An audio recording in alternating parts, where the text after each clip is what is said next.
The next tap into history, and the third and final one for the spring, will be on May 28th. And that'll be a walking tour of downtown Columbus. John Marks, he's going to be leading us on a tour of the 4 downtown blocks. And he did this a number of years ago as well. And he's going to talk about the what stores were downtown back in the 40s and the 50s when he was a child. And so we're going to start at 6 o'clock that night instead of the usual 6:30. That'll give us a little more daylight time.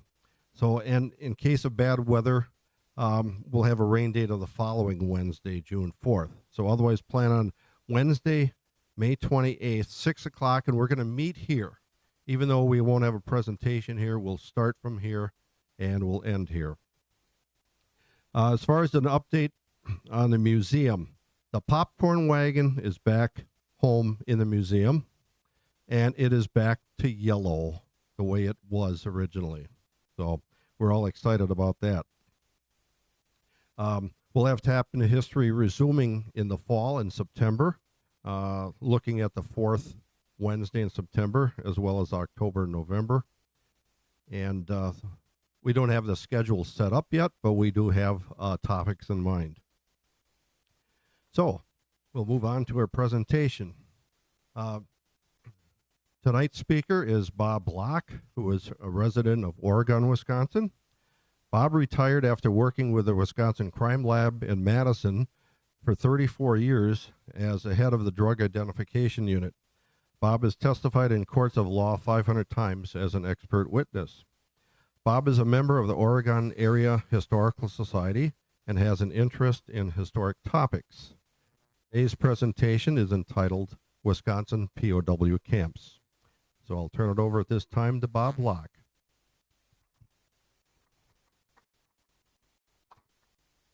Well, thank you, and it's nice to see a good crowd out here tonight. If during the presentation at any time you can't hear me, and I'm not loud enough, just raise your hand up, and I'll try to make sure that I speak a little bit louder. So let's begin our presentation tonight about Wisconsin POW camps.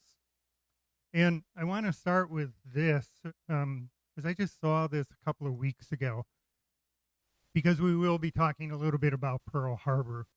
And there are only 12 surviving members that were at Pearl Harbor on December 7th, 1941, when Pearl Harbor was attacked. And this gentleman here, Vaughn Drake, was the last American that was a survivor of Pearl Harbor. At the time, he was 23 years old. He was with the Army Corps of Engineers. He was in his barrack getting ready to go to breakfast when the Japanese attacked. They attacked on the other side of the island, so he wasn't really in any real danger at that point. But eventually they did attack the entire island, and he survived that attack. So let's begin here. I'm going to start, first of all, by talking about an overview of U.S. POWs and POW camps. And I'm going to ask 5 questions, which I will address during the presentation. And those are, why did the POWs come to the United States? Where did they come from? How did they get here? Where did they go once they arrived? And what happened to them after the war? And then we'll go to, more specifically, to Wisconsin POW camps. Most people are not aware of the fact that Wisconsin had POW camps during World War II. And they are then very surprised to find out we actually had 38 of them, housing 20,000 POWs. But to get started here, the last thing is people ask, how did you get interested in POWs and POW camps? So let's start by answering that question. And it all started with this, a wooden box. And you say, well, how can a wooden box get you interested in POWs? So let me tell you a little bit about this wooden box. I found this box at a garage sale in Oregon, Wisconsin. And when you look at this, it probably looks like nothing more than a wooden crate to you. But when I look at something like this, I don't see a wooden crate, I see a coffee table. Now you say, how can that be? Well, I like to do upcycling. Used to do quite a bit of it. So I might take an old cabinet and repaint it and refresh it with new hardware. Or I might take some wooden shutters and turn them into bookshelves. Well, when I saw this, I went, that would look good in my family room as a coffee table. And while it's hard to see, if you look at the very bottom, you can see I actually put a set of legs on it. And it sits in my family room, and it serves as my coffee table, and will probably remain there until I'm tired of it. And then at that point, I will offer it to the Veterans Museum. And you'll find out why in just a minute. Well, when I purchased it, it looked like an old box, but it looked like in relatively good condition. And I took it home and I began to look at it and clean it up. And on one end was a leather patch with 4 nails in it. And then upon closer inspection, a little hard to see, but there was embossed lettering that said packing list. And there was a bulge to that leather patch. And I thought, well, is there really something underneath there or not? So curiosity drove me to see what might be underneath. And I looked underneath, and sure enough, there is a small manila envelope saying packing list. So, well, of course, I had to see what was inside of that. And when I looked, there was a sheet of yellow paper. And it wasn't old yellow, it was colored yellow. And it appeared to be in pristine condition. It wasn't dry or crumbly or smeared. It looked like somebody had put that piece of paper in there just the day before. So now I had to look at this more closely. And the first thing I noticed was the date in the upper right-hand corner, 1/24/46. That told me if that sheet of paper had something to do with this wooden crate, that this wooden crate was somewhere around 78 years old. Then I also noticed on there that it said that this box and its contents came from Camp Swift, Texas. And when I looked at the top, I see that it went to the United States Armed Forces Institute, which was located at 102 North Hamilton Street, Madison, Wisconsin. That institute existed there from about 1942 to 1974, which would be towards the end of World War II and to the end of the Vietnam War. When I looked at that paperwork, this listed the materials that were contained in that box. And this appears to be the materials that were used by the training officers. And they were using those to transition those coming out of the military at the end of the war and going into civilian life. Well, this told me quite a bit about this box. And while you can go to a garage sale and find lots of artifacts, and an artifact is simply defined as anything made by a human being. So obviously that box is an artifact. But what is unusual about finding an artifact is finding one that has documentation with it, like this one did. So this had the paperwork that told me where it came from, Fort Swift, where it went to Madison, Wisconsin, what it contained, and when that occurred, 1946. So this truly is a historical artifact and one worth probably preserving. The person who sold me this box had no idea he had a historical artifact.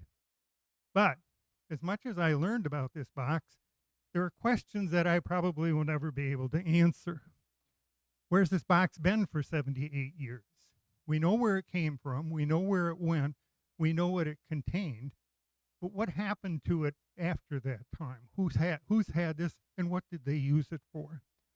How did this box ever end up in a garage sale in Oregon, Wisconsin? And probably the one that fascinates me the most is the last one. Did anybody else ever look under that leather patch to see if there was a packing list or not?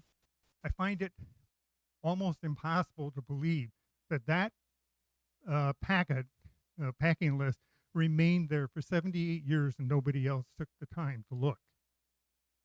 I'm glad I did. But now, in terms of this box, and I was curious, what do I know or can find out about Camp Swift? Well, this is what Camp Swift looked like back in 1941.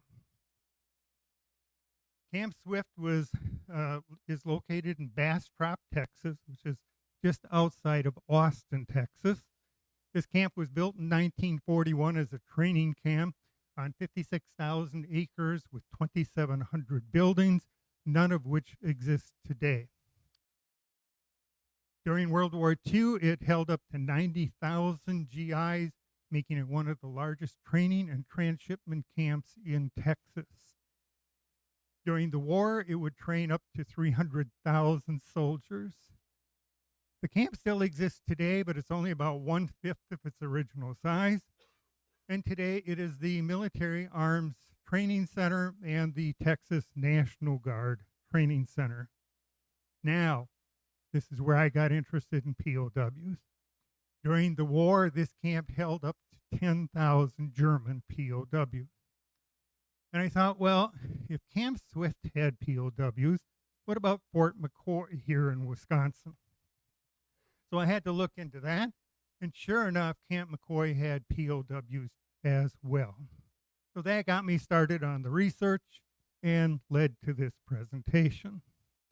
Now, when we talk about POWs, we have to talk about the consequences of war. And those consequences are destruction, death, and POWs. If we take into consideration the homes that were destroyed, manufacturing, industry, infrastructure of Britain, Europe, Japan, Russia, and so forth, that would come to trillions and trillions of dollars. War always leads to death, and we will never know the true number of people who died during World War II. World War II ran from September of 1939 to September of 1945.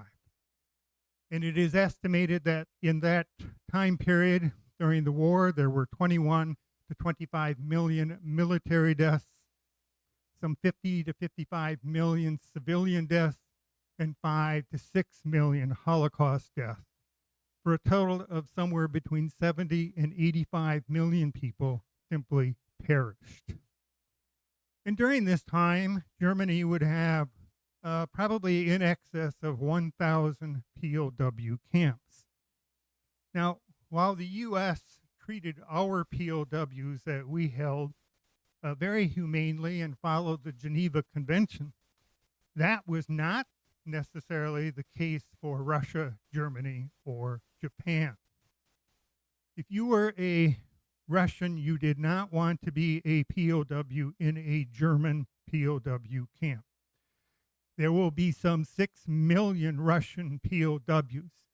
3 million will not survive captivity. And they will die from starvation, exposure, illness, forced hard labor, and death marches. But likewise, if you're a German, you do not want to end up in a Russian POW camp.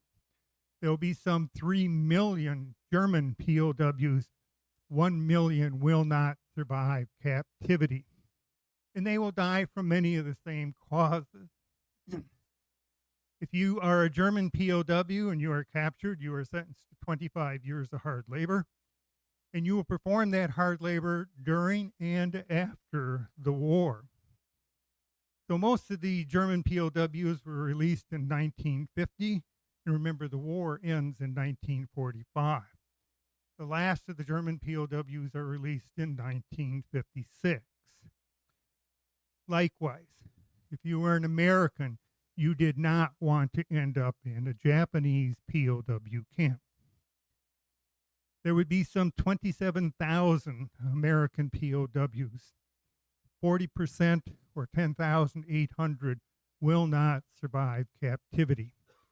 And they will die, before we talk about that, the Japanese have a code of battlefield conduct, which says you will fight to the death.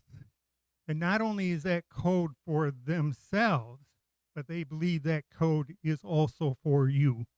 In other words, you will fight to the death for your country. And if you don't, if you survive, then you are simply worth nothing more than hard labor. And if you cannot perform that hard labor, you are not worth anything at all, and you are eliminated.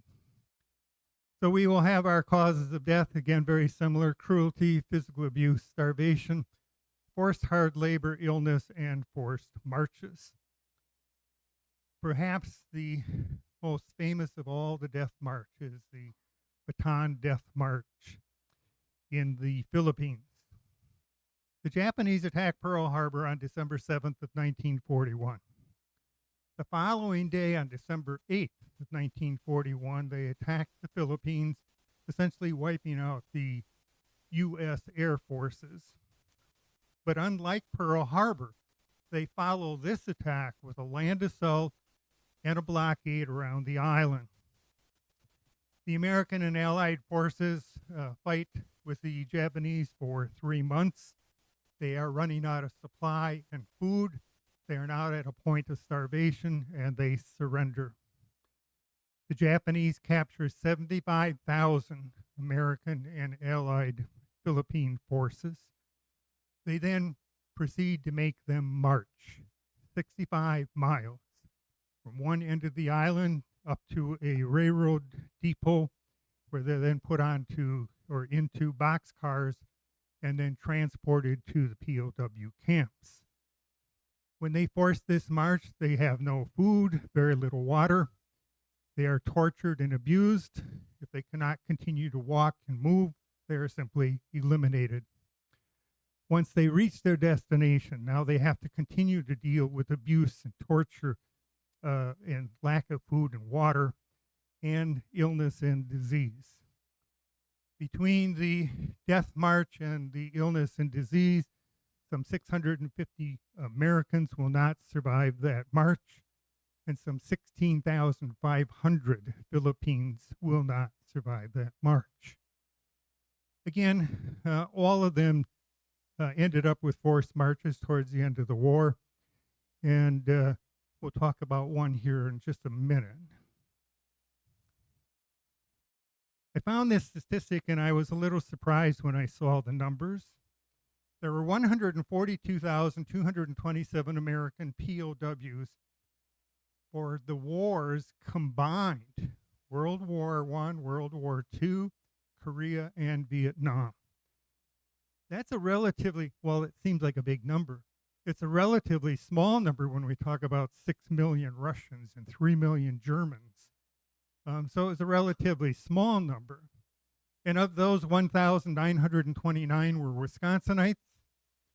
15,190 of those died in captivity. And this is the number that's pretty amazing. 3/4 of those who died in captivity died at the hands of the Japanese during World War II. Well, a little sidelight here. If you want to read another interesting book about World War II, I would recommend this book called Tailspin. John Armbruster was a teacher in Gay Mills, Wisconsin, and he'd heard stories about this gentleman, Jean Moran from Soldiers Grove, who had fought in the war and survived. Jean Moran was a 19-year-old tail gunner in a flying fortress. And on a mission over Germany, his plane is shot down. Tail section separates from the plane. Jean Moran remains in that tail section and falls 4 miles down, hitting a tree, hitting the ground, and he survives. He's captured. He becomes a German POW for 18 months. And at the end of the war, he is forced into a death march, and he survived a 600-mile death march. Again, if you want to know a little bit about what it might have been like in POW camps, this is an excellent book to read. Well, the U.S. declares war on Japan on December 8th of 1941, and Pearl Harbor attacks on December 7th of 1941. Prior to the U.S. then declares war on Germany in September of 1941. And prior to this date, Great Britain is holding all POWs. I'm going to back up here.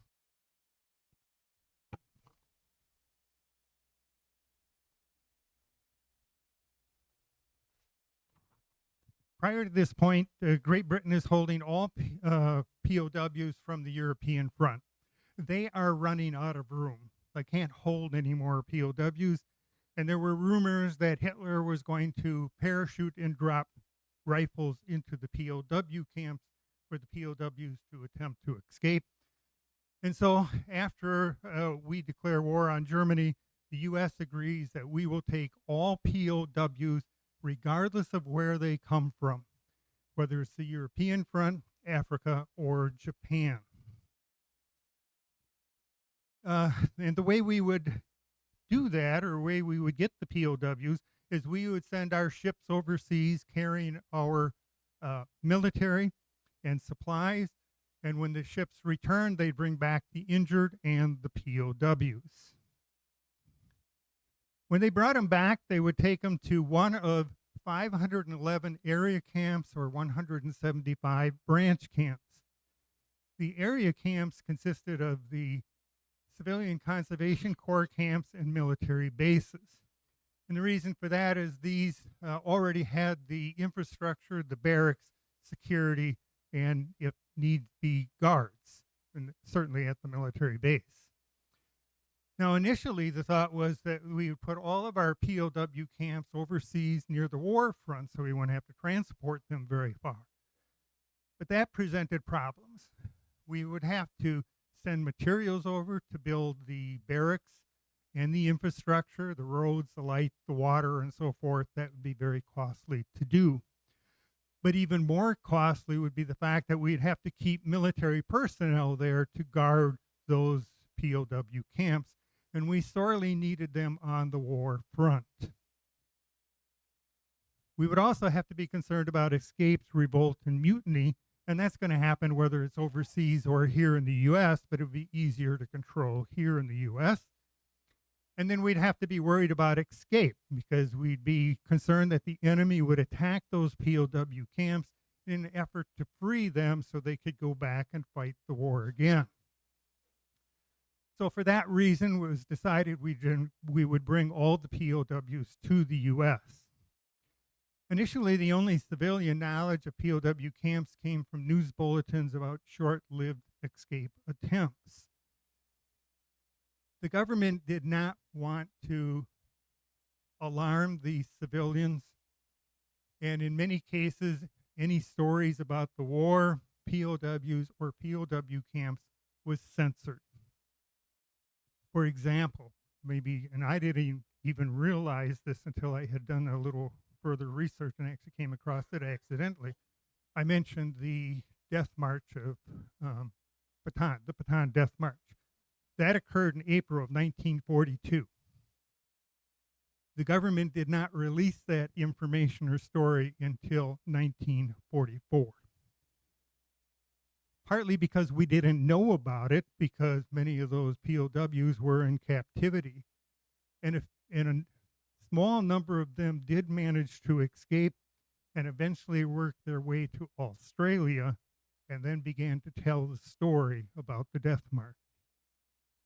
But even at that point, they still held it back until 1944, when in an effort to raise more war bonds to continue the war effort and to re-energize the American people, they released the story about the Bataan Death March.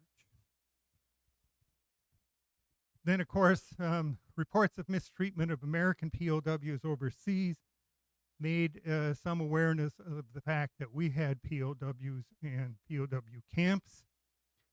The government did not want intermingling between civilians and the POWs, particularly at the beginning of the war. And some of that reason for that is they did not want to frighten the U.S. civilians. You know how it is if something, an alarm or concern goes on, how that can rapidly spread through a community. And remember, we are now bringing the enemy into our backyard, and we did not know how they were going to react or interact, and we didn't want to alarm the civilians. And we would be concerned about the fact that once the civilians found out what was happening to our POWs overseas, that they might try to get or seek revenge.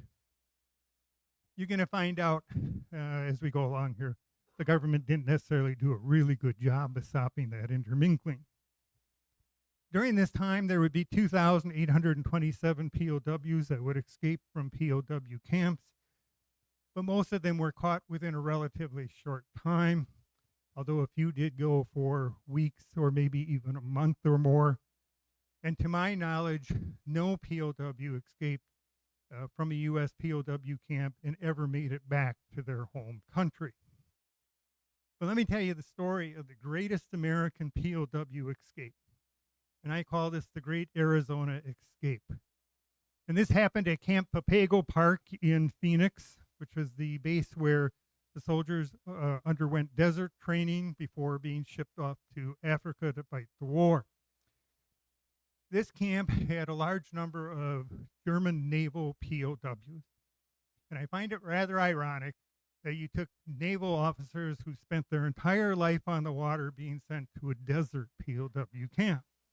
Seems somewhat appropriate. Well, at this camp, they did not have work for the POWs like we did here in Wisconsin.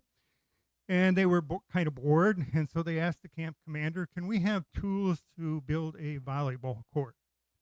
And the commander thought, well, that'll keep them occupied and busy and, out of my way, and it'll give them something to do, some recreation. So he supplied them with the tools.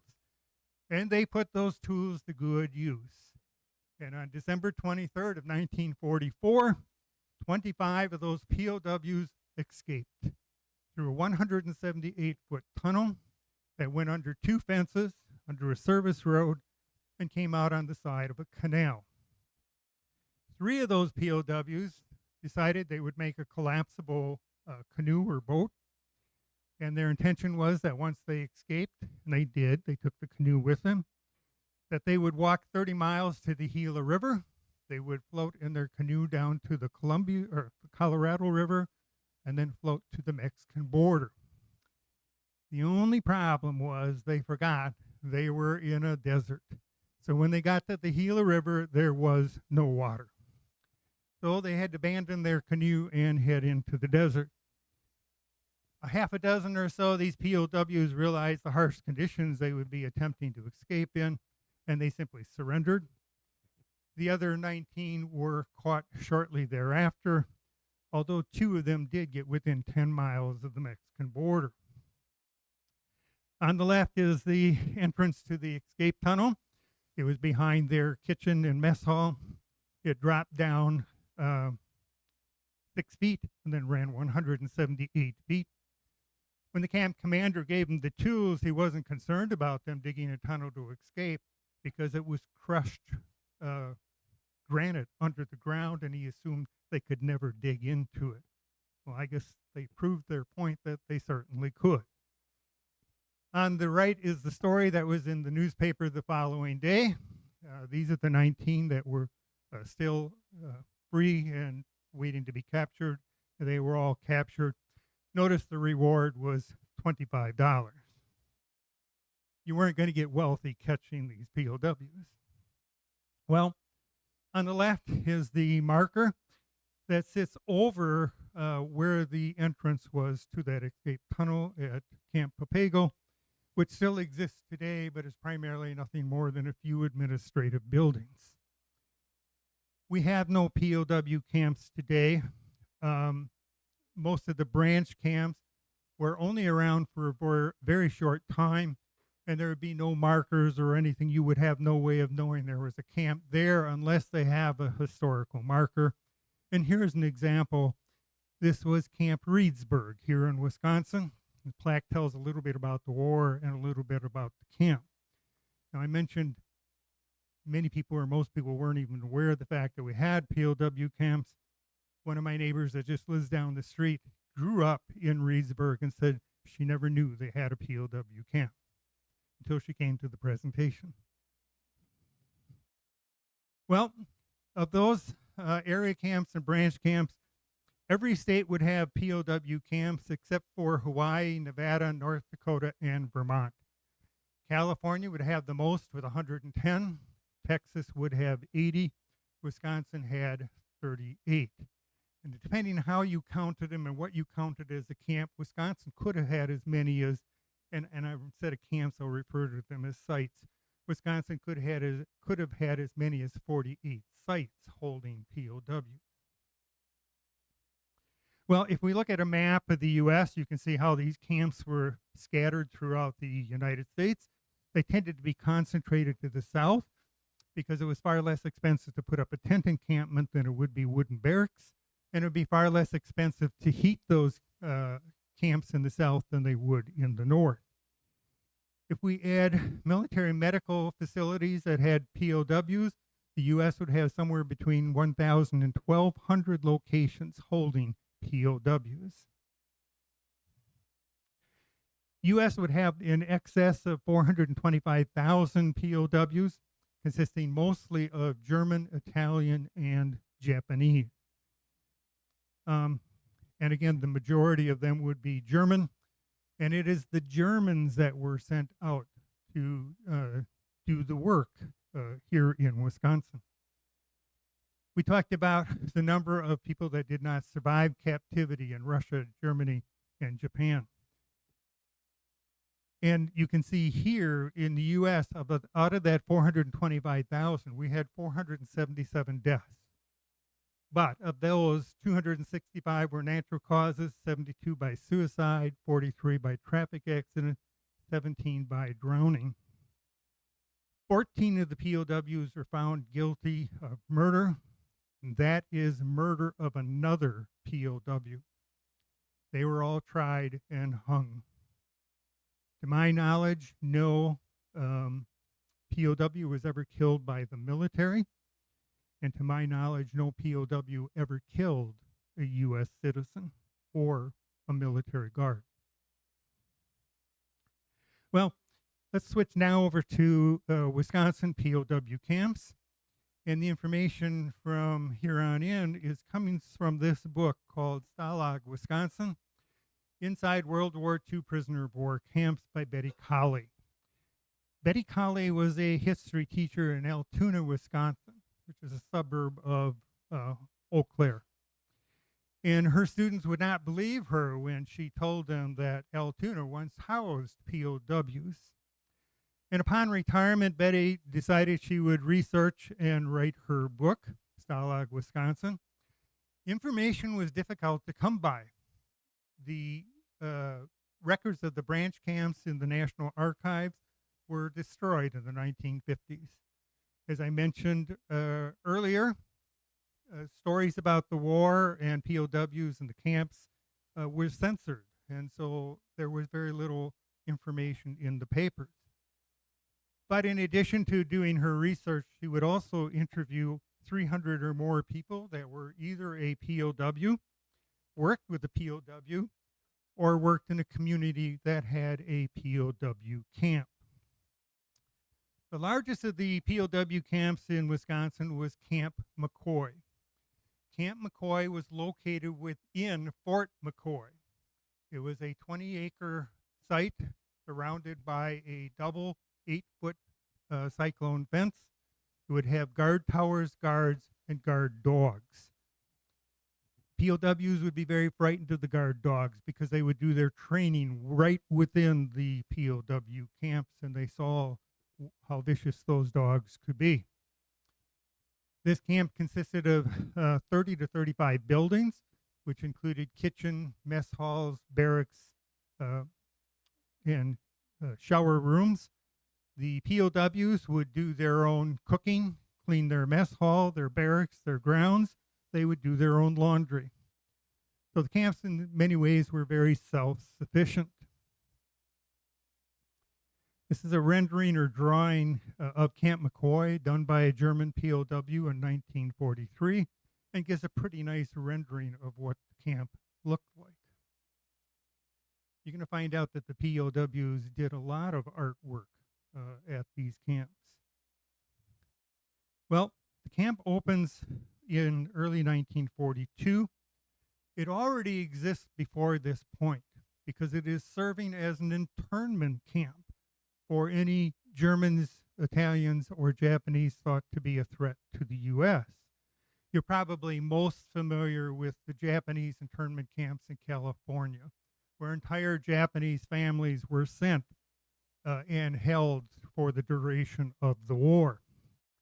But beginning in early 1942, the first POWs began to arrive. The camp will remain and open continuously until June of 1946, when it closes. Camp McCoy will have up to 5,000 German POWs, 3,500 Japanese POWs, and 500 Korean POWs. And I kind of wondered, where did these Koreans come in here, and we'll find out in a minute. Camp McCoy had the largest number of Japanese POWs in the U.S., and initially they had all Japanese POWs until they could no longer take any more, and then they opened a second camp in Iowa. And again, I found it rather ironic that these Japanese POWs had to have come into the U.S. via the West Coast. And a question was, how or why did they end up at a POW camp about in the middle of the country and about as far north as you could go? And I never did find a good answer, other than my thought was they wanted to put them somewhere that if they attempted to make any kind of an escape, they certainly would have a long, long way to go in order to get back to their home country. I never did find the reason, but that's the way it ended up. Well, let's talk about, this is Ensign, okay, here we go. Talk about Ensign Sakamaki. He was one of 10 naval officers selected, this was not a volunteer thing, selected to run and do a suicide mission when they attacked Pearl Harbor. And he manned one of the 5 two-man mini-subs that would attack on December 7th of 1942. 41.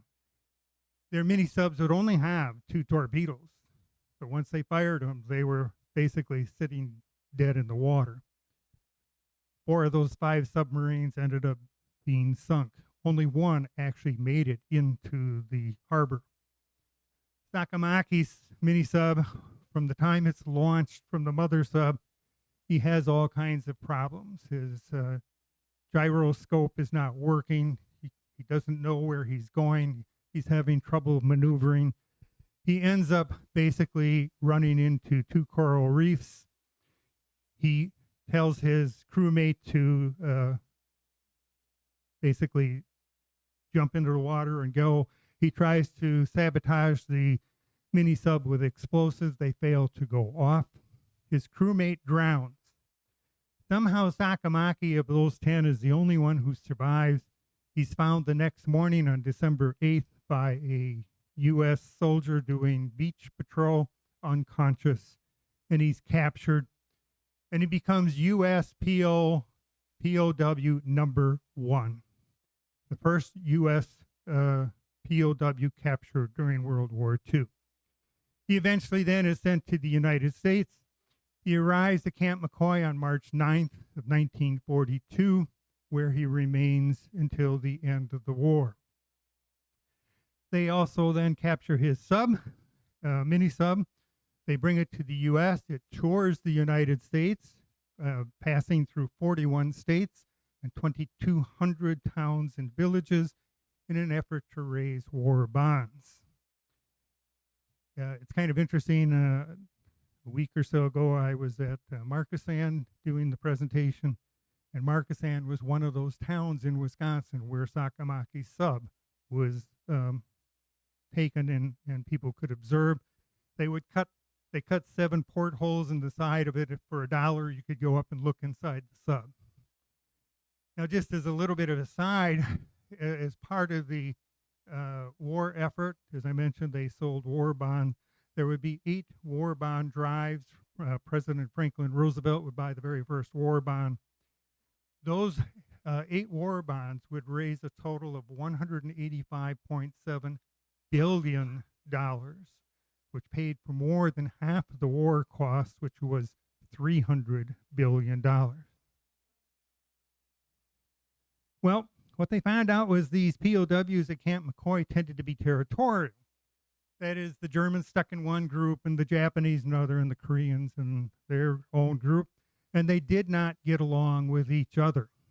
They even had fencing separating them from one to other, but they had to share the mess hall and showers and so forth.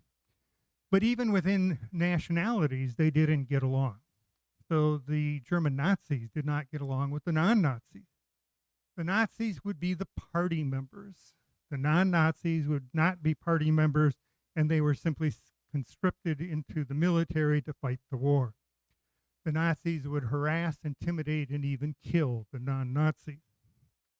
While the Japanese Navy and Army POWs were both dedicated to the Emperor, they did not get along with each other. The Army blamed the Navy for not doing a sufficient job of blockading the island and keeping the Americans out from attacking Japan. And there were more Navy POWs than there were Army, so the Navy tended to control the camp. Here's where the Koreans come in. At the beginning of the war, Japan attacked many of the Southeast Asian countries, including Korea, and they conquered Korea and forced the men of Korea to fight the war for Japan. So they would be seeking revenge, and they did not get along with the Japanese.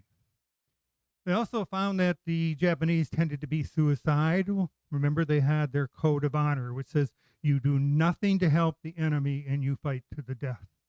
So they would have 5 Japanese suicides at Camp McCoy. Ensign Sakamaki would attempt suicide 4 times. Survived. There were, however, and because of that code of conduct, the Japanese were never allowed to leave the camp to work. Now, that doesn't mean they didn't work. Their work would be done within the camp. But because of the concern of what the Japanese might attempt to do if they were to escape, they were never allowed to leave the camp. But we would have 14 Japanese and 4 Germans that would escape Camp McCoy, but they would all be caught within a relatively short time. If they attempted to escape, they didn't know the language. They didn't have any means of transportation. They didn't know the land. And they would be wearing prison garb with a big letter PW on the front and the back. So it'd be pretty obvious once they got out of the camp. Most of them simply accepted their fate and awaited their to the end of the war or for the end of the war to be returned to their home country. One German POW said, if I had known we were going to have these luxury quality conditions with beds, with mattresses, pillows, and blankets, I would have surrendered a whole lot sooner rather than sleep on the top of my tank and fight until we had run out of ammunition. You're going to find out as we go along here that camp life wasn't really too bad, and you'll see why. And they certainly didn't have to worry about a bomb falling on them or somebody shooting at them. Well, here are the branch camps in Wisconsin ranging from Antigo to Hortonville and Janesville to Wisconsin Rapids. And I'll bring this slide back up again at the end of the presentation so you can see if you may have lived, worked, or grown up in a community that had a POW camp or near a community that may have had a POW camp. If we look at a map of Wisconsin, you can see how these camps were scattered throughout the state. Typically, I'll get the question is 2 questions. Were the German POWs brought to Wisconsin because we have a lot of German descendants here in Wisconsin? No, they were not. They were brought here because we had work for them to do. As I mentioned, every state had POW camps. Wisconsin had far more POW camps than Minnesota because we had more work for them to do. And then the question is, why were they located where they're located? Well, they were located because there was work here for them to do. And the majority of these camps would be located where there were crops to be harvested and there were canneries. In 1930, Wisconsin had 171 canneries. And I didn't realize we had that many until I started looking at this information. So, the earliest camps to open, there were 15 of them that opened in June of 1944. The last camp to open was Camp Ashland, which opened in August of 1945. The smallest POW camp was Camp Bayfield with 125 POWs.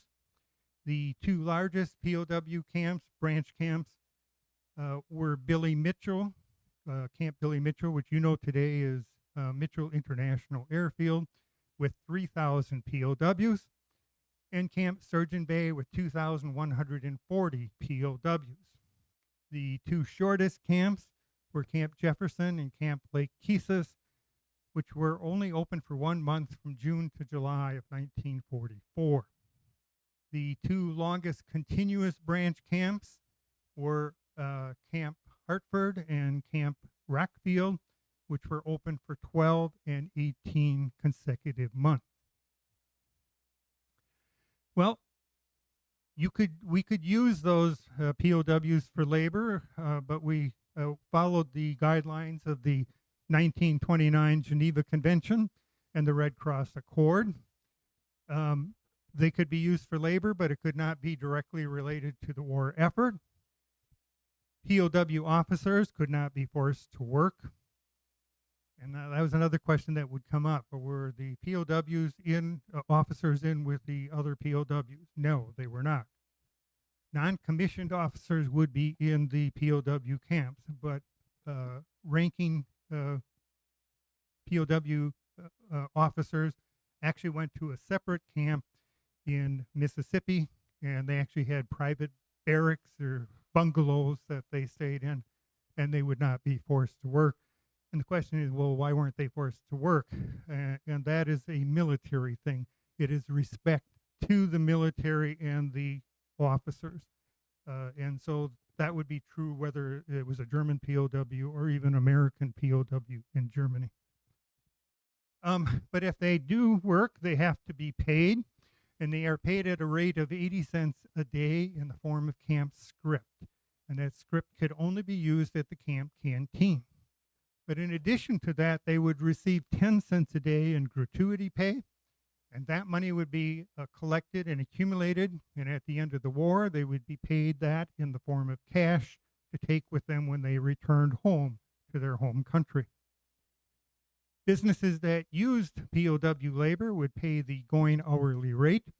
So if they were paying their employees 40 cents an hour, that is what they would pay for the POW labor. And based on this POW labor, the government would earn somewhere in the area of $360 million. The type of work they would do would be harvesting of crops. And, I didn't grow up on a farm, and so I was kind of surprised that we actually had some of these kind of crops, but we did. They would do picking at orchards, lumbering, dairies, farming, canneries, industrial factories, tanneries. Pretty much anywhere where you may have found a labor shortage, you may have found POWs working. Well, where did they stay? They would stay at fairgrounds and buildings, tent camps, farms, cannery property, military bases, government buildings. Here's Camp Bayfield, which was the Bayfield County Courthouse and Community Center. The POWs would sleep on the gym floor on the upper level. They would take their showers in the basement. The first floor would serve as the kitchen and mess hall. Security here consisted of 2 guard stations out front and a picket fence across the back of the building to keep the civilians out.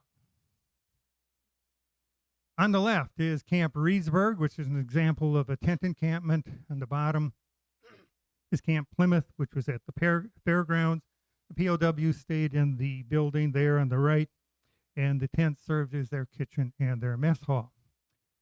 Now, when we talked about Camp McCoy, we talked about the fairly tight security with the double fence, guard towers, and guards and dogs. That was not necessarily the case at some of these branch camps. And regardless of what kind of security they had, they would all have military guards. In fact, Camp Reedsburg had no fencing, no security, until the local editor wrote a letter to the newspaper or in the newspaper complaining about the lack of security.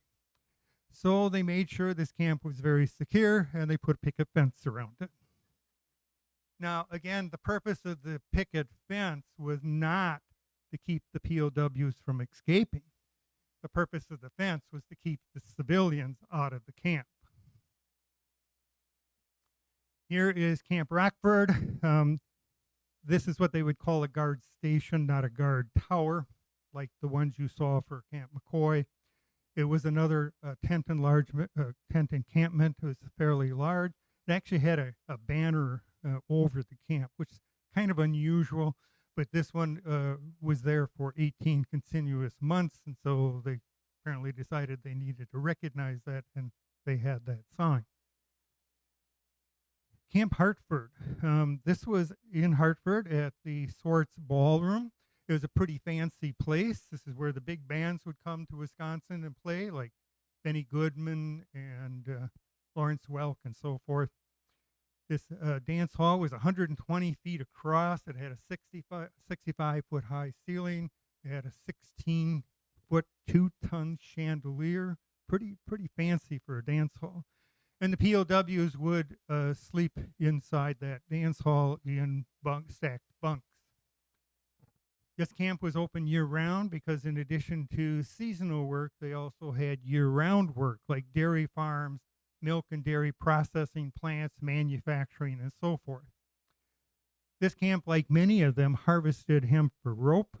Wisconsin would be one of the largest hemp growers in the state of Wisconsin during World War II, and some of that hemp still grows wild today. It was some 5-6 years ago that they changed the state law, and farmers can now grow hemp in the state of Wisconsin for rope and many other things that hemp can be used for. I get into the whole controversy about hemp versus marijuana because that's what I did for a living. Just a little bit of background. As Roger mentioned, I worked for the crime lab for 34 years. My unofficial title there was head doper, which does not mean that is what I did. I was head of the drug unit, and our responsibility was to analyze substances to see if they were controlled substances, and then go to courts of law to testify whether or not that was a controlled substance. And when this whole issue about hemp came up, I actually testified a number of times in opposition. Now I don't really care because I don't work there anymore. But the issue to me always was, by now allowing this, you have to now define what is the difference between hemp and marijuana. And what it amounts to is the THC content, and that then would make it necessary to do a quantitation, which is very difficult and time consuming to do with marijuana. So another whole sidelight. But anyhow, I'm not going to bother to go back. I'll just continue the story here with Camp Hartford. This interesting story here is there was a farmer who would pick up the camp waste and he would take it home and feed it to his pigs. And he would go back and complain to the camp commander about the amount of food being wasted. So the camp commander took care of that problem. He went out and bought 10 piglets to feed the waste food to. And once the pigs got big enough, he fed them to the POWs. And I don't have the exact number here now, but this camp in 1945 would generate over $250,000 for the government on the POW labor. And following the war, the big bands never came back to the Swartz Ballroom. Well, let's just go and cover some of the POW camps that were scattered around the state. Let's start with Camp Antigo. At this camp, the POWs would go out to the farms and work. And at one, the farm family during a lunch break would offer them corn to eat and they would refuse to eat it because they said that's swine food. They another place they said the same thing, but this time they salted and buttered the corn and gave it to the POWs. They ate it and they liked it. Obviously, they didn't know the difference between sweet corn and feed corn. And they asked if they could have some of that dried seed to take with them when they returned to their home country. Now, I could relate to this story because my father-in-law was of German descent. He grew up on a farm here in Wisconsin. And anytime we had corn to eat, he would refuse to eat it because he said that's what we would use to fatten the pigs. I'm going to skip over Billy Mitchell and we'll come back to that. Camp Cobb, like the American military forces, they came from all different backgrounds. And at this camp, there was a German barber, and he would give free haircuts to the POWs and the military guards until the local barber went to the camp commander and complained that he was losing business and money. So thereon after, the guards could no longer get free haircuts, but the barber didn't make any money. The guards were so mad about that that they decided they'd go to the next town for their haircut. Camp Fond du Lac. This was, at Camp Cobb. There was a 14-year-old, and it turned out he was working in one of the hemp fields, and he's approached by one of the POWs who asked him, "Why aren't you in the military fighting the war?" And he said, "Well, I'm only 14. And the POW said, "Well, I'm 16. And I saw from the various camps that the POW would range in age from 14 to about 65. So Germany was essentially using all of the males that they had to fight the war. Camp Fond du Lac was located at the fairgrounds in Fond du Lac. And right after the POWs arrived, the beer distributor shows up and drops off 25 cases of beer. And I know the military guys always liked their beer, but the Germans really did too. And he would make a delivery every other day after that. There was an announcement that there had been an escape, POW escaped. Of course, this began to cause alarm and concern in the community. And again, you know how things spread. So they began to search. The POW did not return with his work unit. And they found him a couple hours later sitting in a local bar drinking a beer. This is the only one where I saw this story. There was an American woman who became pregnant via a POW. I suspect that may have happened more than once, but it was the only one that they actually reported that story.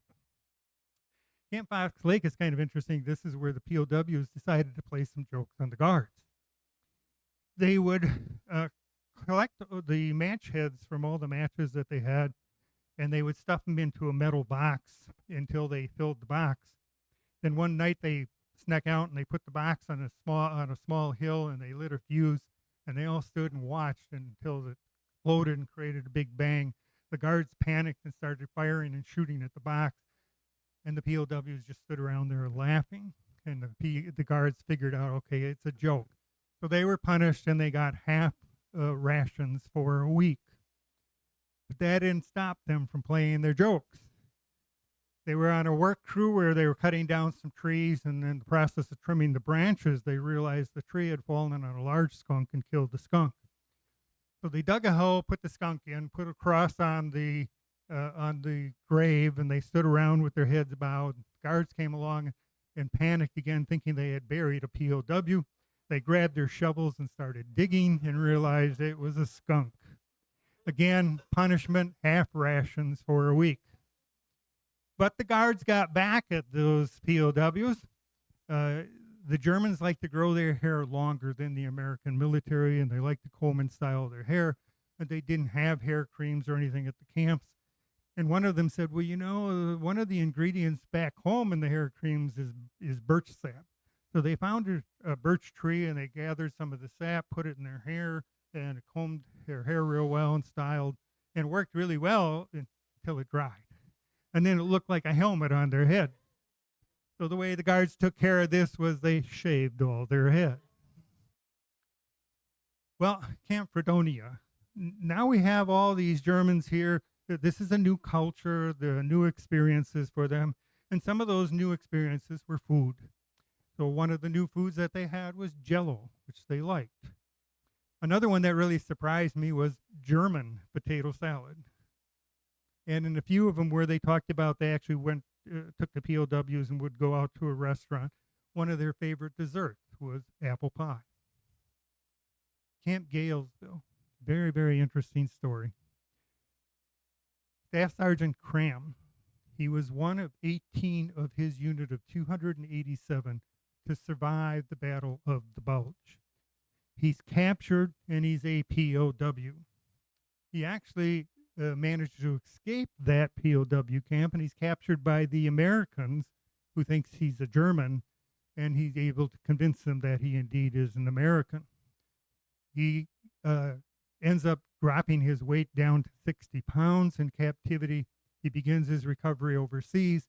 He's sent back to the U.S., and he goes and ends up at a military medical facility in Chicago.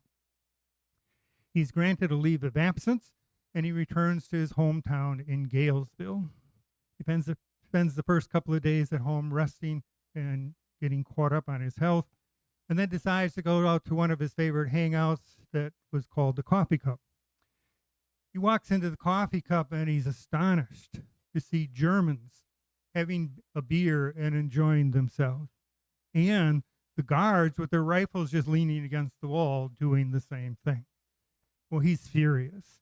So he rushes home, he grabs his Winchester rifle, he goes back to the Coffee Cup, he orders all of the civilians out, he lines up all of the POWs and the guards and marches them all back to camp. The camp commander manages to get things settled. He eventually goes back to Chicago, but thereon after, no POWs were ever again allowed in downtown Galesville. So one of the presentations that I did, one of the activity directors said, "I'm from Galesville. I'm going to have to check that story out." Camp Green Lake, another really, really interesting story. Camp Green Lake was on the Lawson Farm. You may know it today as the Lawsonia Golf Course, one of the top golf courses in the Midwest. My brother-in-law is from Princeton, and he said, "Oh, that's what those stone towers are." Yes, they built stone guard towers, and those towers still stand there today. The story here is there was a German family, immigrant German family in Milwaukee, and they owned the Deutschland Dairy. The mother decided to take the 16-year-old son and their baby daughter back to Germany to visit with the grandparents. When they get to Germany, the Germans confiscate the 16-year-old's passport and draft him into the military. He becomes a paratrooper. He enters the war by jumping into the war over Cyprus, and then shortly thereafter surrenders to the Allied forces and ends up back in the U.S. at Camp Green Lake.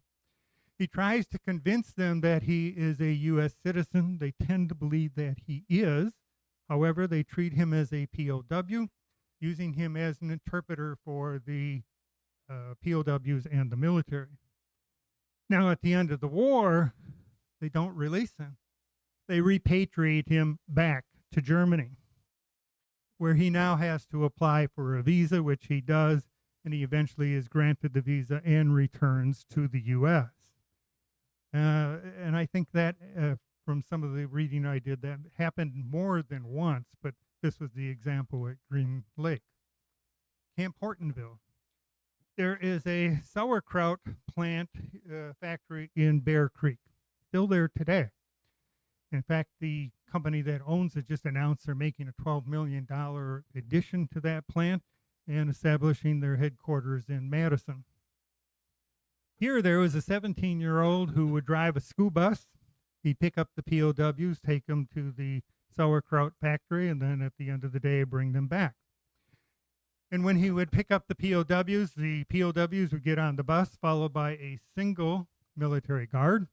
And when he got on the bus, he would take his rifle and toss it to one of the POWs and sit up front and talk to the driver. Well, that raised a lot of concern with the 17-year-old until he finally figured out that that rifle never had any ammunition in it. There was another story here of a bus that had picked up the POWs from a work site and they were heading back. They got a short ways down the road and realized they were missing one of the POWs. So they turned the bus around to go pick up the POW, and here he was running down the road to catch up to the bus. My thought is he probably didn't want to have to walk all that way back to the camp and was concerned he'd miss his supper. But again, these are a couple of examples showing you that if they wanted to escape, they had plenty of opportunities to do so. Camp Janesville was located on the southwest corner of Janesville. There's a 10-acre site, had a double barbed wire fence. Actually had guard towers on each end of the camp. Here there was a truck that was delivering 17 POWs to a work site and was involved in an accident. The truck rolled over. 9 of those 17 POWs were injured seriously enough that they were hospitalized. The only American involved was the guard, and he was not injured.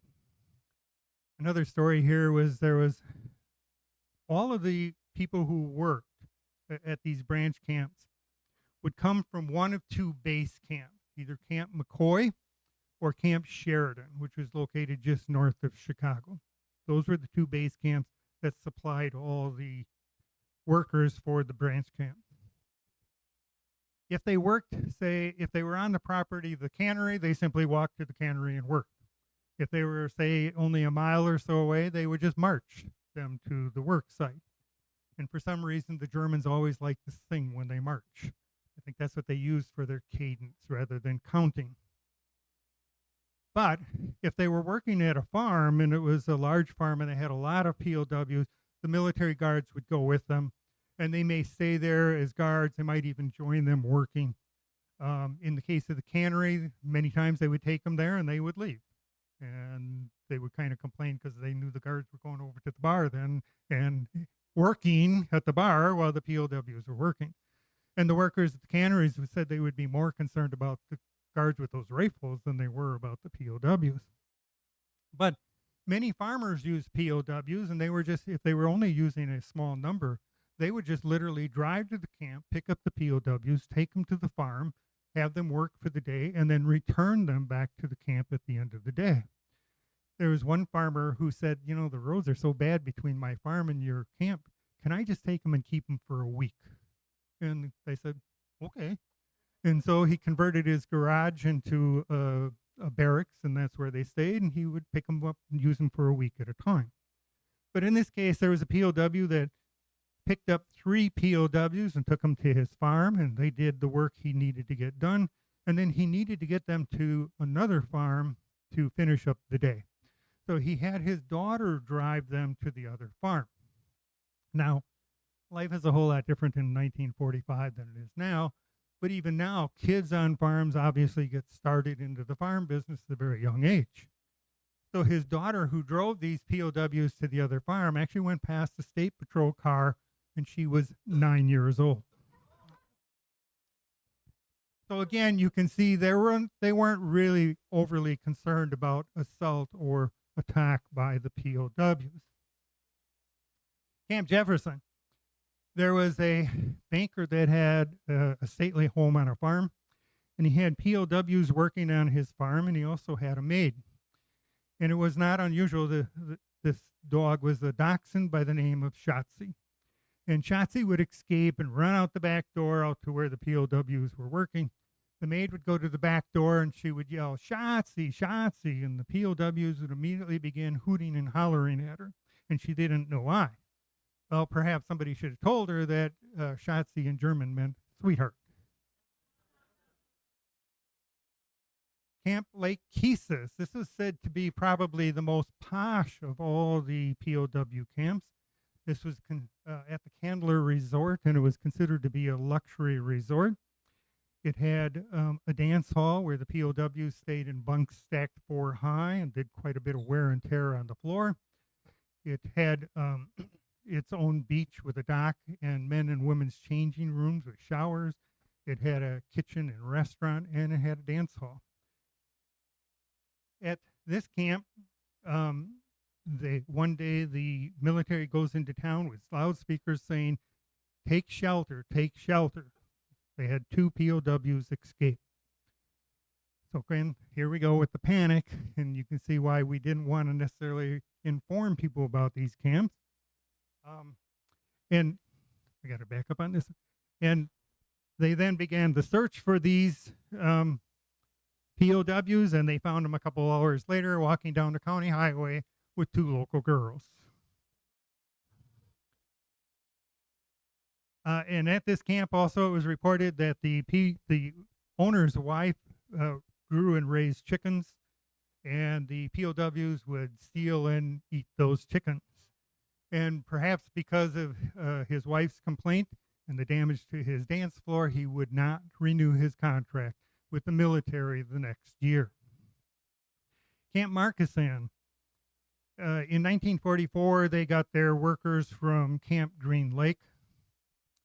And this is one in, I assume this happened in 1944, because in 1945, then they got their own camp. And based on one of the stories, they indicated that the group in 1944 were much worse than those in the 1945. And the conclusion I came to is that the group that they had in 1944 were primarily Nazis, not the non-Nazis. The Nazis would be very reluctant, stubborn to work, because, again, this is the enemy. And in many cases, if they determined that that was the case, whether they were Nazis or not, if they didn't work, they would immediately be sent back to the base camps and no longer allowed to go and work at the branch camps. But it was reported here that one of these Nazis actually stabbed and killed one of the non-Nazis and stabbed one of the guards. The local paper cooperated with the military and essentially censored the story. The military considered this to be an internal affair, and they would take care of it, and they did without reporting it to the local paper. So while the rumor and story is out there, there was really no actual confirmation, because the military wouldn't give you that information. This camp actually designated some of these POWs as trustees, and the trustees were allowed to leave the camp and go down to the local bar or go to a movie. And as I mentioned earlier, this is one of the towns where Sakamaki's mini-sub actually toured through the town. All of the camps were required to provide religious services. Many of those services were held at the camp, but in many other cases, they would actually march them into town to go to the church. And in most cases, they would actually have a separate church service for the POW. Camp Sheboygan. This one they selected as the POW location, the abandoned Sheboygan County Asylum, which was thought to be haunted at that time and still considered to be haunted today.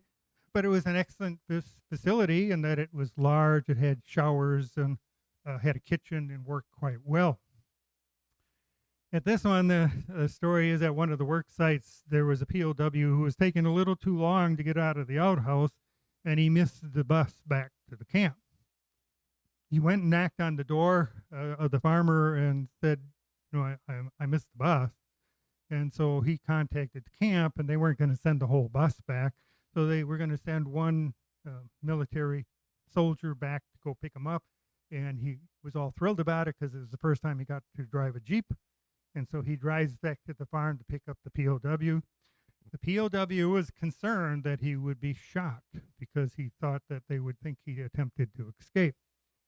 But once the soldier came, he realized he never even had a weapon, and the soldier shared his treats that he had just received from his family with the POW. Another interesting story here was there was a family, and they were having dinner, and the 12-year-old looks out the window, and he sees two strange men walking up the driveway with some long coats, and he doesn't know who they are, and there's a knock on the door. The dad goes to answer the door, and it turns out that these are two POWs, and one of them is his brother, who had been captured and was now a POW. So they had a conversation in German. Of course, the 12-year-old didn't understand the conversation. But then he looked out a little later out the window, and he sees a camp guard and two MPs coming up the driveway. And he The father panics and tells his wife to hide his brother and the other POW in the basement. The guard knocks on the door and he answers and he said, we're looking for two POWs. Have you seen them? And he said, no, I haven't seen any. And the guard said, well, he's kind of confused because he said, well, he was given permission to come and visit you. So he admitted that the POWs were in the basement and they went and got them and they went back with the guards. Camp Sturgeon Bay. This actually consisted of 7 sites. The largest was at the fairgrounds in Sturgeon Bay. The other 6 would be at orchards scattered throughout the county. The POWs would stay either in tents or barracks, which normally would have been occupied by immigrants that would be brought in to help with the picking. And I was kind of surprised at a number of these different locations. The most common immigrant that they mentioned were Jamaicans. But it is said that the POWs saved the 1945 Door County cherry crop. The combination of these camps or orchards picked a total of 508,020 pails of cherries, earning the government $101,604. Camp Waupun. We have a prison in Waupun, but we also had a POW camp. That's probably the most salacious story of all the ones in the book. There was a German interpreter here, and he was exchanging notes with an American woman who lived in a house adjacent to the camp, whose husband was on active duty overseas. And these note exchanges escalated into nightly visits, and that kind of raised the concern of the neighbors. Initially, they thought it was a guard maybe coming and visiting, but they reported to the police. The police investigate and realize it is actually a POW. So he is immediately sent back to Camp Sheridan, again, the base camp north of Chicago, and he's given the most severe penalty you could give a POW at that time, which was 14 months of bread and water, followed by 16 months of hard labor. The American woman pled to adultery, which was a crime at that time, and was sentenced to 1 year of probation. Camp Billy Mitchell. This was the largest of the branch camps with 3,000 POWs. The POWs would operate at what was at that time the longest battery assembly line in the U.S. For an affiliate of Rayovac Battery, and they would make small batteries for radios. The interesting story here was they had just received a new batch of German POWs, and that night, 2 of those new POWs went out and walked along the fence until they could find a place where they could get over, and they escaped and headed into Milwaukee. They came across a dance hall, and they thought, well, that'd be a good place to go and get a beer.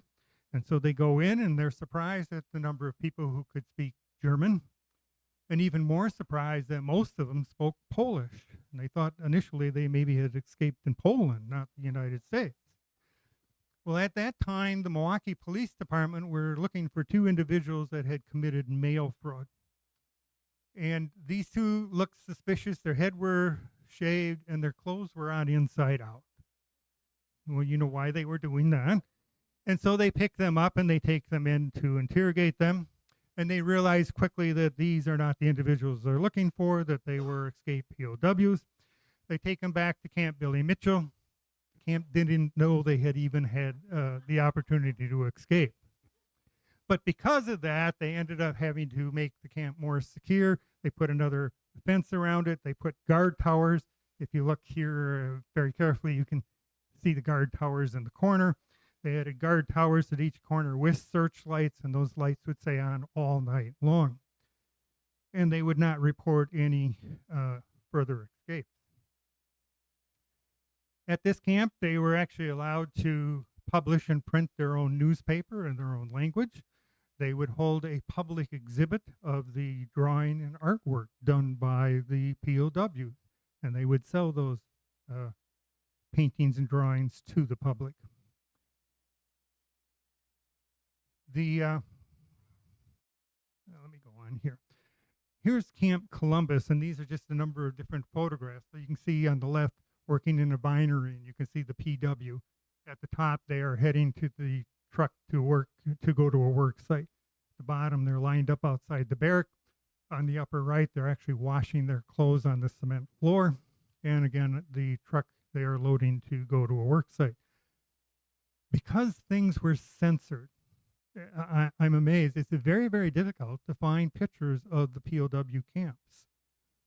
Camp Columbus is one that had one of the largest, and this came from a collection. I don't know how to say his name. Vinje, Vinje, came from his collection. So it was quite interesting. There wasn't, again, a lot of information about this.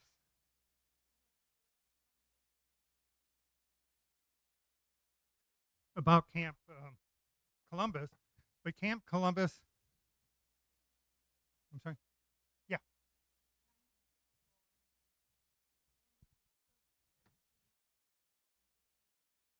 right,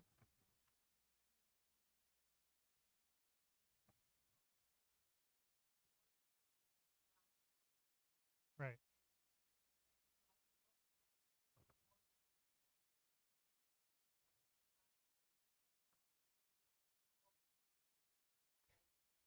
I keep bumping things here.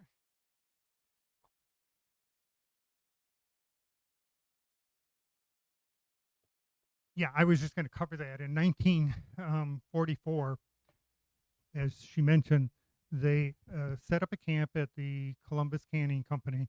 They converted some of the sheep sheds into buildings that could be used. They put in cement floors. Those buildings were used for kitchens, laundry, showers, and toilet facilities. And as she mentioned, those POW and the POW stayed in tents, and they were shipped to Columbus cannery plants in Columbus, Fall River, and Cambria, and to the Stokely cannering location in Astico. 8 days after they arrived, there were 2 POWs actually escaped from one of the warehouses at the cannery. One of them actually went to a farm door and knocked and surrendered and asked to be returned to the camp.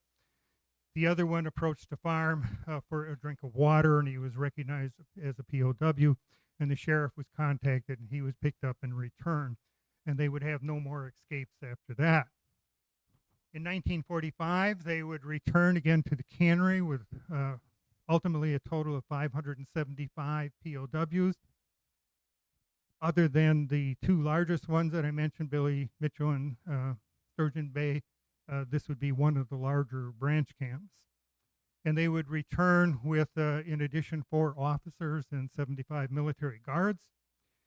They would send 175 POWs to the Fall River Canning Company, 120 to the Columbus Food Corporation, 102 to the Stokely Goods in Astico, 61 at the Stokely Foods in South Beaver Dam, and 25 to the local Borden Company.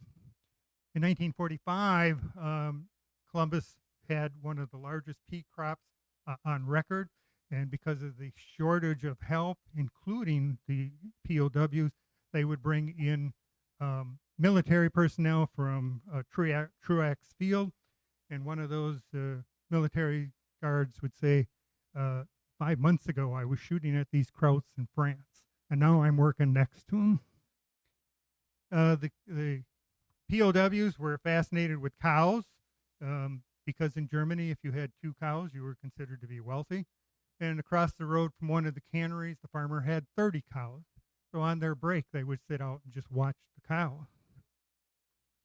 The camp would close in October of 1945. 170 of the POWs were quite disgruntled because they got sent to Michigan to do lumbering and pulp manufacturing, while the rest of them went back to Camp Sheridan to await their departure home.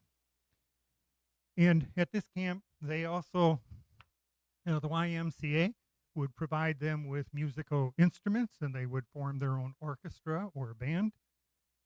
Many of the camps would have their own band, and they would put on performances for the POWs and the military guard. And the community members would come out and stand outside or sit outside the fence to listen to these performances.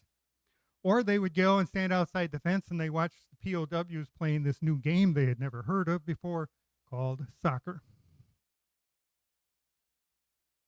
Well, here's just some examples again of Door County. On the left, they are arriving by train.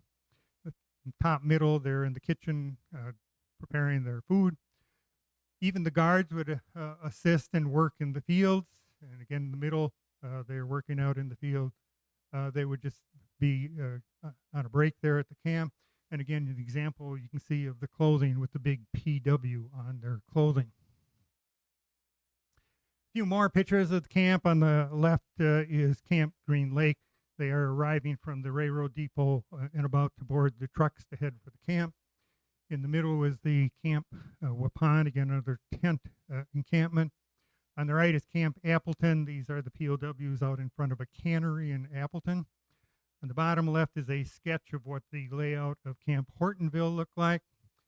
In the middle is Camp Lodi, again, another tent encampment. And on the right, Camp Fond du Lac, again, you can see the tight security of these camps. This is kind of an interesting story, and it's always amazing to me and interesting to me. I'm aware of the fact many of these presentations I do at senior centers and continuous care campuses.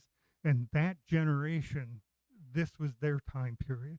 And so many of them, or some of them, will come up and give me stories about their experience or relatives' experience related to POWs. And while many of the people in this generation didn't necessarily fight in the war, they were young children at that time, but were aware of the POWs in the camp.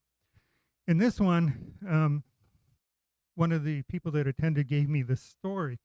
And in this one, they're at Camp Plymouth, which was at the fairground. Down in the middle here, John Pruss. He was a guard at that POW camp. And he asked one of the German POWs if he would carve a boat for his son. And this is the boat that he carved. And he gave it to his son, Terry Pruss. And I don't remember, I'd have to go back and look how old Terry was at that time. But Terry has held on to that boat. And last year, he was 81 years old. He now lives in Denver, Colorado. And he thought that this boat probably really should belong in the Plymouth Historical Society Museum. So he contacted the president of this society and told him about this boat. And the president said, well, I happen to be in Denver, Colorado. So he said, I will pick that boat up for you and save you the shipping cost. And this boat now sits in the museum in Plymouth. Well, I'm going to finish up here just giving you a little bit of information about the largest Stalag in Germany, which is a POW camp. This camp ran continuously for 6 years. It had held LI POWs. It is the only German Stalag to never have an escape. Millions of you, or you people, have probably seen this Stalag on TV. It was known as Stalag 13, and you know it as Camp Hogan, or Hogan's Heroes. The main characters were Colonel Klink, Sergeant Schultz, American Colonel Hogan, Frenchman Corporal LeBeau, American Sergeant Kinchlow, and American Sergeant Carter, and British Corporal Newkirk. The show ran from 1965 to 1971, filming 168 episodes. The only two to appear in every episode were Colonel Klink and Colonel Hogan.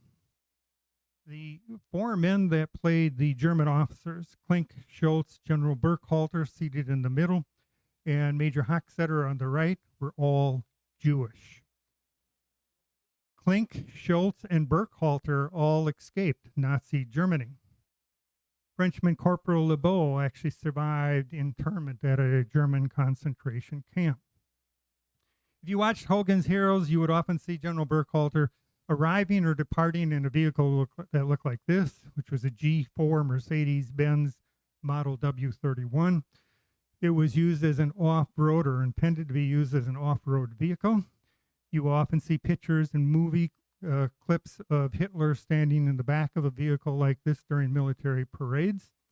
There were only ever 57 of these made from 1931 to 1939. and only 3 survived the war, and this is the one that ended up in Hollywood and on Hogan's Heroes. Well, following the war, all of those characters were repatriated. We talked about some of the stories in terms of what life was like at these camps.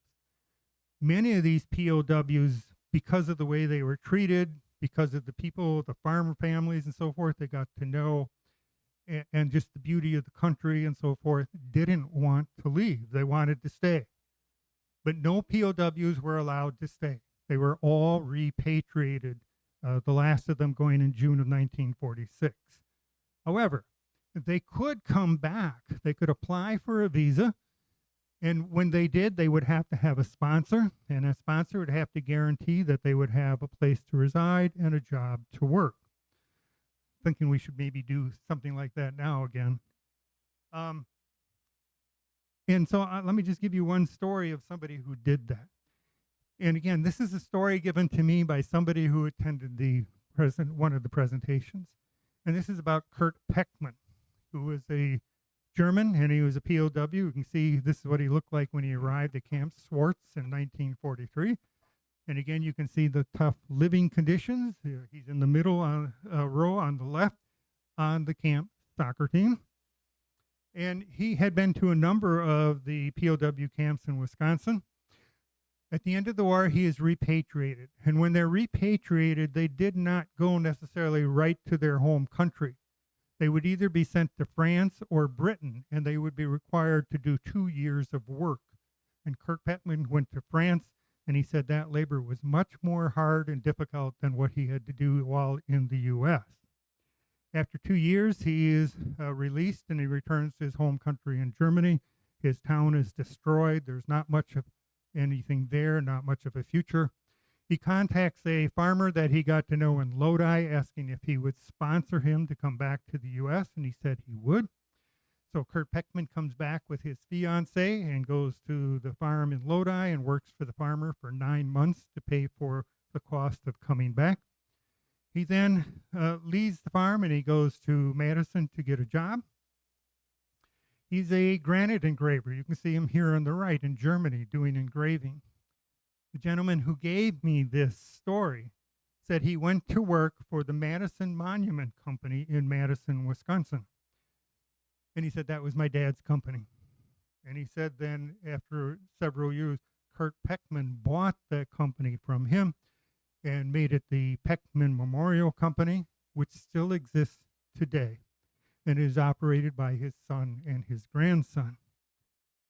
But to give you an idea of Kurt Peckman's mind thought of his treatment here in the U.S., because of his treatment and the dedication of the U.S. military and law enforcement, he will do, the Peckman Memorial will do memorials and engraving for veteran monuments. If you've ever been to the Stoughton Veteran Monument, it's huge, and it's huge black granite all engraved, and they did all of that. If there's a law enforcement officer in Wisconsin that is unfortunately killed, they will go and engrave that name in the monument on the Capitol Square at no cost. At another presentation, a woman came up to me afterwards, and I don't remember. I thought she said Mount Horror, but it doesn't matter. She said they were considering building a veterans monument, and they thought they would start a fundraiser, and she would get information on what it might cost and what it would take to get it done. So she said she just randomly went to the Madison phone book and picked out Peckman Memorial. She started to explain. She said, "This is a cold call. I'm just trying to get information about doing a memorial at our community." And he said, "What do you want, and when do you want it? And it's free." That's their dedication to the U.S. veterans and law enforcement. To me, an amazing story of a transition from somebody fighting a war to being a POW to coming back and honoring the American forces. Well, if you want further enlightenment and information, I would suggest to you that you get the book Salag, Wisconsin. There's more information there for you to see. And I will finish up then here with the list again of all the branch camps to see if you may have lived, worked, or been near a community that had a POW camp.